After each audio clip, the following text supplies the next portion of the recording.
Hello नमस्कार, जय हिंद, वंदे मातरम। आप देख रहे हैं जियो न्यूज और हम आपके लिए लेकर आए हैं देश दुनिया की, आपके राज्य शहर की सिलेक्टेड काम की फटाफट बड़ी खबरें। लेकिन उससे पहले यदि आपने हमारे चैनल को सब्सक्राइब नहीं किया है तो चैनल को सब्सक्राइब करके बेल नोटिफिकेशन ऑन करें और इस वीडियो को ज्यादा से ज्यादा लाइक और शेयर करें। बड़ी खबरें देखने से पहले आपके लिए आज का सवाल, वाराणसी शहर किस नदी के किनारे स्थित है? ऑप्शन ए यमुना नदी, ऑप्शन बी गंगा नदी, ऑप्शन सी साबरमती नदी और ऑप्शन डी गोमती नदी। इस सवाल का जवाब हमें कमेंट करें और आप किस राज्य और शहर की ज्यादा खबरें देखना चाहते हैं हमें कमेंट करके बताएं ताकि हम आपके राज्य शहर की ज्यादा खबरें दिखा सकें। चलिए अब देखते हैं आज की फटाफट बड़ी खबरें।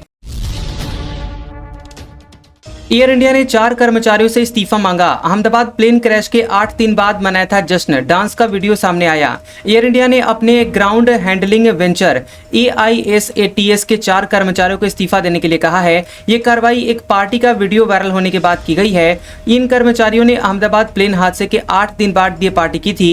एयर इंडिया ने एक बयान में कहा है कि अहमदाबाद प्लेन हादसे की दुखद घटना से प्रभावित परिवारों के साथ हम पूरी संवेदना के साथ खड़े हैं। वायरल वीडियो में कर्मचारियों का व्यवहार है या वह हमारी कंपनी की पॉलिसी के खिलाफ है। हमने जिम्मेदार लोगों पर सख्त अनुशासनात्मक कार्रवाई की है।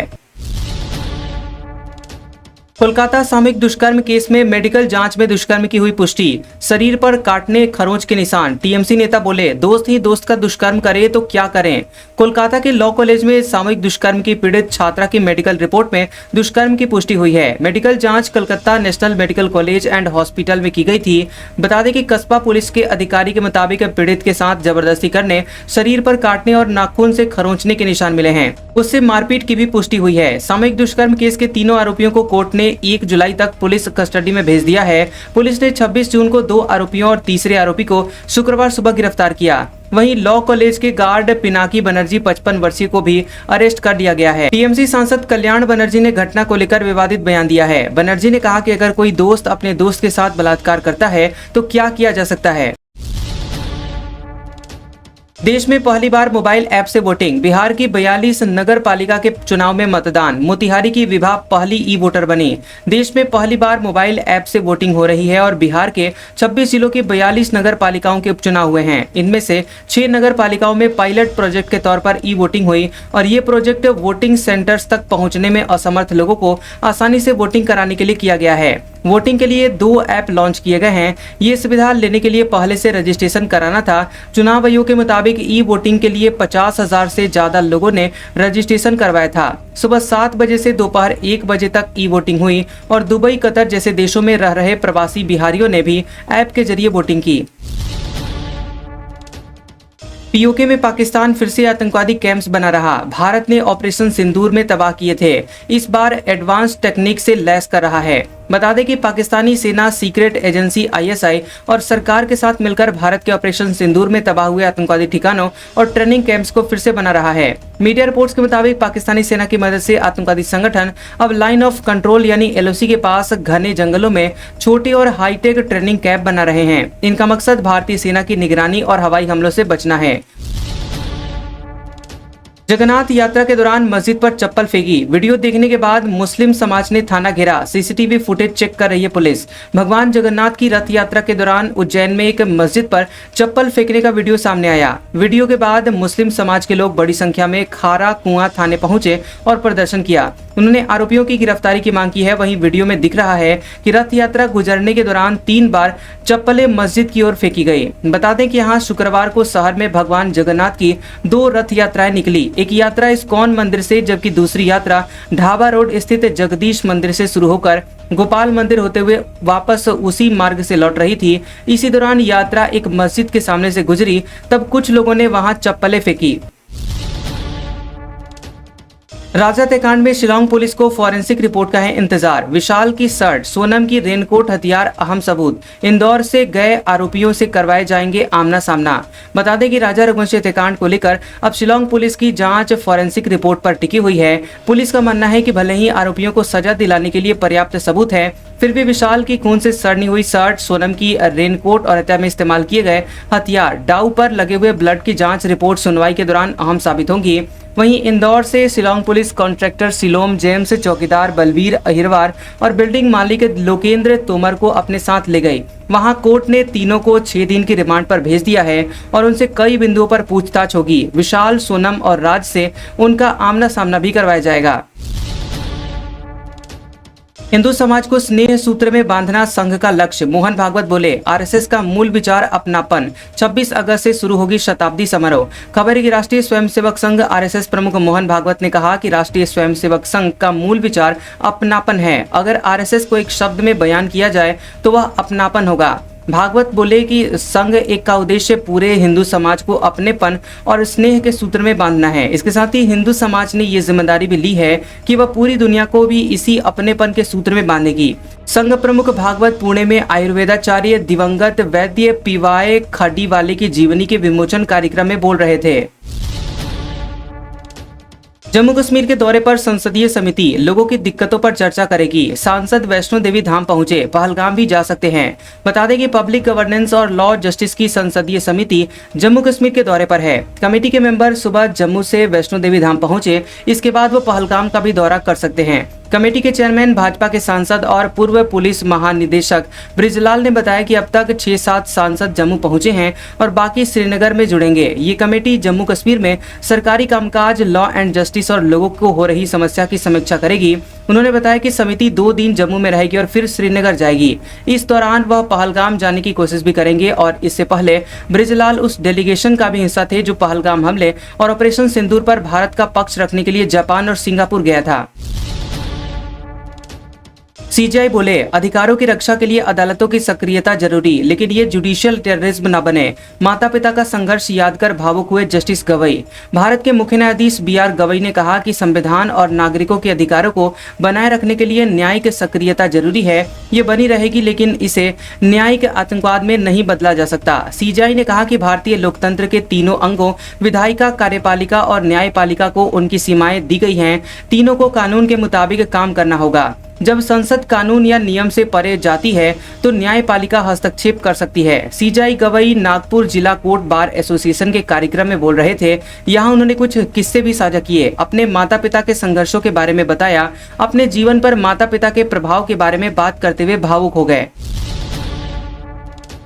लैंडस्लाइड के चलते केदारनाथ हाईवे फिर बंद। नॉर्थ ईस्ट में 5 दिन से रेल कनेक्टिविटी टूटी। मुंबई में हाई टाइड से सड़कों को नुकसान। बता दें कि मौसम विभाग ने देश के 31 राज्यों में बारिश की चेतावनी जारी की। यूपी, बिहार समेत देश के 27 राज्यों में बारिश का येलो अलर्ट जारी किया गया। वहीं उत्तराखंड, गुजरात, मध्य महाराष्ट्र, केरल में तेज बारिश का ऑरेंज अलर्ट जारी किया गया। बता दें कि उत्तराखंड के सोनप्रयाग में शुक्रवार देर रात तेज बारिश के चलते लैंडस्लाइड हुई थी और इस वजह से केदारनाथ हाईवे बंद हो गया। रास्ते से मलबे को हटाने का काम जारी है। पुलिस ने यात्रियों को कुछ दूर पहले सुरक्षित स्थान पर ही रोक लिया। राजस्थान के 29 जिलों में बारिश का येलो अलर्ट है। जैसलमेर, जयपुर, सीकर, अलवर समेत 25 से ज्यादा जिलों में शुक्रवार को बारिश हुई थी और बिजली गिरने से बूंदी में एक युवक और महिला, सिरोही में बच्चे और डूंगरपुर में युवक की जान चली गई। दिल्ली एनसीआर में मानसून की औपचारिक शुरुआत होने की संभावना है। हल्की से मध्यम बारिश की उम्मीद है, जिससे कि तापमान में कमी आएगी। उत्तर प्रदेश में तेज से बारिश हो सकती है और हिमाचल प्रदेश और उत्तराखंड में बादल फटने और लैंडस्लाइड की चेतावनी है। असम, मेघालय, अरुणाचल प्रदेश में तेज बारिश जारी रहेगी। बिहार, पश्चिम बंगाल, राजस्थान, मध्य प्रदेश, गुजरात में भारी बारिश हो सकती है। कर्नाटक, केरल, गोवा में तेज बारिश होने की संभावना है। पुरी में तीनों रथ गुंडीचा मंदिर पहुंचे। 9 दिन मौसी के यहां पर ठहरेंगे भगवान। 2 दिन की रथ यात्रा में 10 लाख से ज्यादा श्रद्धालु पहुंचे। ओडिशा के पुरी में सालाना जगन्नाथ यात्रा का शनिवार को दूसरा दिन था और सुबह 10 बजे से यात्रा शुरू हुई। भक्तों ने तीनों रथों को खींचना शुरू किया। सुबह 11:20 पर भगवान बलभद्र का रथ ताल ध्वज और दोपहर 12:20 पर देवी सुभद्रा का दर्प दलन रथ और इसके बाद भगवान जगन्नाथ का नंदी घोष रथ 1:11 पर गुंडीचा मंदिर पहुंचा। मुख्य मंदिर से गुंडीचा मंदिर की दूरी 2.6 किलोमीटर दूर है। आईपीएस पराग जैन रॉ के चीफ बने। 1 जुलाई से चार्ज संभालेंगे। 2 साल का कार्यकाल रहेगा। एविएशन रिसर्च सेंटर के प्रमुख भी हैं। भारत सरकार ने 1989 बैच के पंजाब कैडर के आईपीएस पराग जैन को देश की खुफिया agency research and analysis wing यानी रॉ का नया चीफ नियुक्त किया है। उनका कार्यकाल 2 साल का रहेगा और वे रवि सिन्हा की जगह लेंगे। वो 30 जून को रिटायर हो रहे हैं। पराग लंबे समय से रॉ से जुड़े हैं। उन्होंने रॉ के पूर्व प्रमुख सामंत गोयल के साथ मिलकर काम किया है। वे पाकिस्तान डेस्क को संभाल रहे हैं और उन्होंने अनुच्छेद 370 को हटाने और बालाकोट एयर स्ट्राइक जैसे अहम मिशन पर काम किया है। केरल के स्कूलों में जुम्बा क्लास, मुस्लिम संगठन ने इसका विरोध किया। बोले ये अश्लीलता। शिक्षा मंत्री ने कहा ऐसी सोच ड्रग्स से ज्यादा जहरीली है। बता दें कि केरल के स्कूलों में इस साल से जुम्बा क्लास शुरू की जाएगी। कुछ स्कूलों में ये क्लासेस शुरू भी हो गई हैं। केरल शिक्षा विभाग ने नशा विरोधी अभियान के तहत स्कूलों में फिटनेस कार्यक्रम शुरू किया है और इसी के तहत कई स्कूलों में जुम्बा ट्रेनिंग देना शुरू कर दिया गया है। मुस्लिम संगठनों ने जुम्बा डांस का विरोध किया और इस संगठनों ने लड़के लड़कियों के एक दूसरे के साथ घुलने मिलने और कम कपड़े पहनकर डांस में भाग लेने पर एतराज जताया। और मुस्लिम संगठनों का कहना है कि यह अश्लीलता को बढ़ावा देने जैसा है, हमें इसे स्वीकार नहीं करेंगे। विजडम इस्लामिक संगठन के महासचिव टीके अशरफ ने कहा कि मेरा बेटा इस सेशन में भाग नहीं लेगा। शिक्षा मंत्री वी शिवनकुट्टी ने कहा कि ऐसी सोच समाज में नशीली दवाइयों से ज्यादा घातक जहर घोल देगी। बिहार की पॉलिटिक्स में चुनाव आयोग का जिन्न, लालू का जंगल राज। कांग्रेस के पोस्टर में पीएम के बगल में नीतीश। बीजेपी बोली हारे हुए नेता पर भरोसा ठीक नहीं।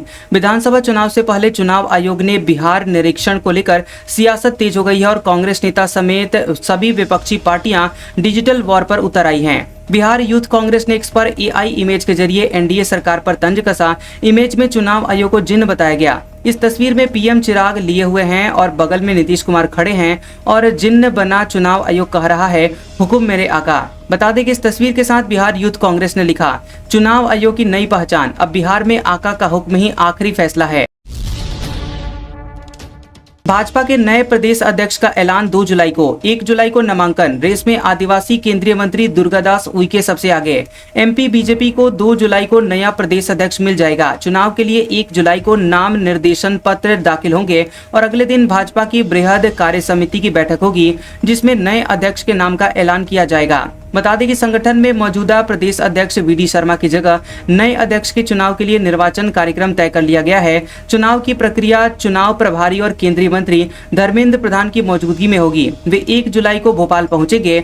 मध्य प्रदेश में बीजेपी प्रदेश अध्यक्ष के दावेदारों में आदिवासी वर्ग के नेताओं में बैतूल सांसद और केंद्रीय राज्य मंत्री दुर्गादास उइके के नाम पर मंथन तेजी से शुरू हुआ है। वे बैतूल से दूसरी बार के सांसद और केंद्र सरकार में राज्य मंत्री हैं।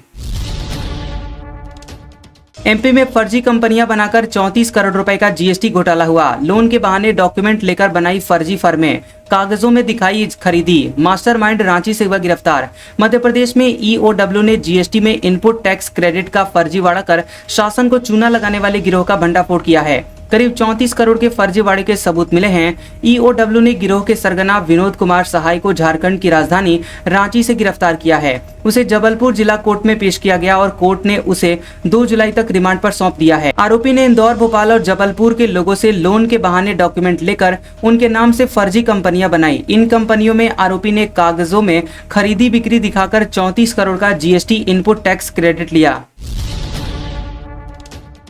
मुख्यमंत्री भजलाल बोले हाथ की सफाई, जादूगरी और ईमानदारी में फर्क। सही बात बोलने लगूंगा तो विपक्ष के नेताओं को दर्द होगा, इसे अब बढ़ाना चाहता हूं।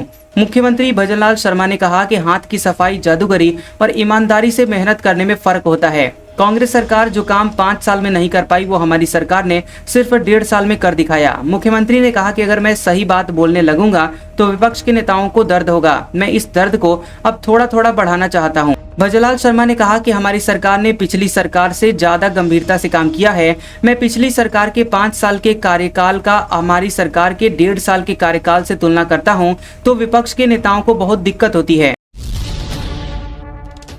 ट्रंप ने कनाडा के साथ टैरिफ को लेकर बातचीत रोकी। अमेरिकी कंपनियों पर डिजिटल टैक्स लगाने से नाराज, कहा कनाडा पर जल्द नया टैरिफ लगाऊंगा। अमेरिकी राष्ट्रपति डोनाल्ड ट्रंप ने कहा कि उन्होंने कनाडा के साथ व्यापार वार्ता तुरंत खत्म कर दी है। उन्होंने ट्रूथ सोशल पर पोस्ट करते हुए कहा कि मैं जल्द ही कनाडा पर नए टैरिफ की घोषणा करूंगा। बता दें कि दरअसल कनाडा ने अमेरिका पर डिजिटल सर्विसेज टैक्स यानी डीएसटी लगा दिया है। इससे नाराज होकर ट्रंप ने यह फैसला लिया। ट्रंप ने कहा कि अगले 7 दिनों में कनाडा को बता दिया जाएगा कि उसे अमेरिका के साथ बिजनेस करने के लिए कितना टैरिफ देना होगा। बांग्लादेश ने अडानी पावर को 3,282 करोड़ रुपए का पेमेंट किया। अब करीब 4,274 करोड़ का बकाया। कंपनी ने बिजली सप्लाई फिर शुरू की। खबर है कि बांग्लादेश ने अडानी पावर के साथ 2017 के इलेक्ट्रिसिटी सप्लाई एग्रीमेंट के तहत जून 2025 में $384 मिलियन यानी 3,282 करोड़ रुपए का पेमेंट कर दिया है। इस पेमेंट से बांग्लादेश के मार्च 2025 तक के स्वीकृत बकाया दावों में कमी आई है। बांग्लादेश ने इस महीने के आखिरी तक $437 मिलियन यानी 3,735 करोड़ रुपए चुकाने का वादा किया था। अब तक बांग्लादेश लगभग 1.5 बिलियन डॉलर यानी 12,822 करोड़ रुपए का पेमेंट कर चुका है। वहीं टोटल 2 बिलियन डॉलर यानी 17,097 करोड़ रुपए के बिल में से अब करीब 500 मिलियन डॉलर यानी 4,274 करोड़ रुपए का बकाया बचा है। वॉरेन बफेट ने 6 अरब डॉलर दान किया। गेट्स फाउंडेशन और 3 बच्चों को 1.6 करोड़ शेयर्स दिए। 2 दशक में 5.13 लाख करोड़ रुपए डोनेट किया। 94 वर्षीय बर्कशायर हैथवे सीईओ व इन्वेस्टर वॉरेन बफेट ने अपने फर्म के 6 अरब डॉलर यानी तकरीबन 51,300 करोड़ रुपए के शेयर गेट्स फाउंडेशन और अपनी 4 फैमिली चैरिटीज को दान किया है। ये उनकी अब तक की सबसे बड़ी एनुअल डोनेशन है। हालिया डोनेशन में बफेट ने 94.3 लाख शेयर्स गेट्स फाउंडेशन को दिए हैं। सुसान थॉम्पसन बफेट फाउंडेशन को 43,384 शेयर्स दान किए हैं और अपने 3 बच्चों में फाउंडेशन को 19,81,098 शेयर्स दिए हैं। ईरान जंग के बाद अब गाजा वॉर खत्म करेंगे ट्रंप, बोले 1 हफ्ते के भीतर सीज फायर संभव। भारत पाकिस्तान संघर्ष रुकवाने का फिर क्रेडिट लिया। बता दें कि ईरान इजराइल जंग रुकवाने के बाद अमेरिका के राष्ट्रपति डोनाल्ड ट्रंप ने गाजा में इजराइल और हमास के बीच युद्ध खत्म करवाने के संकेत दिए हैं। उन्होंने पत्रकारों से बातचीत करते हुए कहा कि हमें लगता है कि अगले हफ्ते के भीतर सीज फायर हो जाएगा। ट्रंप ने व्हाइट हाउस स्थित अपने ऑफिस ओवल ऑफिस में कार्यक्रम के दौरान कहा कि मैंने सीज फायर कराने की कोशिश में शामिल कुछ लोगों से बात की। मुझे लगता है कि वे बहुत करीब हैं। हालांकि ट्रंप ने यह नहीं बताया कि उन्होंने किससे बात की है। गोरखपुर में गोरख धंधा चल रहा है। अखिलेश यादव का योगी पर हमला, कहा सच सामने आया तो विरासत नहीं, हिरासत गलियारा बनाना पड़ेगा। अखिलेश यादव ने लखनऊ में कहा कि गोरखपुर के लोग जानते हैं कि वहां गोरख धंधा चल रहा है। अगर गोरखपुर की सच्चाई सामने आ जाए तो वहां विरासत का नहीं बल्कि हिरासत का गलियारा बनाना पड़ेगा। गलियारे में मुआवजा सहमति से नहीं बल्कि बाजार मूल्य के अनुसार दिया जाना चाहिए। उन्होंने कहा कि शासन प्रशासन के दबाव में व्यापारियों और लोगों से जबरन सहमति दिलवा रही है। सरकार डर दिखाकर सहमति पत्र जारी करवा रही है। हमारी मांग है कि सहमति डराकर या धमकाकर नहीं बल्कि बाजार दर पर मुआवजा देकर ली जाए। आज का सुविचार, जो व्यक्ति अपनी गलतियों के लिए खुद से लड़ता है उसे कोई भी हरा नहीं सकता। कैसा लगा ये वीडियो हमें कमेंट सेक्शन में जरूर बताएं। वीडियो पसंद आया हो तो वीडियो को लाइक और शेयर करें और ऐसे इंटरेस्टिंग वीडियोस देखने के लिए हमारे चैनल जियोबी न्यूज को सब्सक्राइब करें और बेल आइकॉन को दबाएं। और हमारे ओल्ड और लेटेस्ट वीडियोस देखने के लिए हमारे प्लेलिस्ट और कम्युनिटी टैब को जरूर चेक करें। तो मिलते हैं अगले वीडियो में, तब तक के लिए आपका शुक्रिया।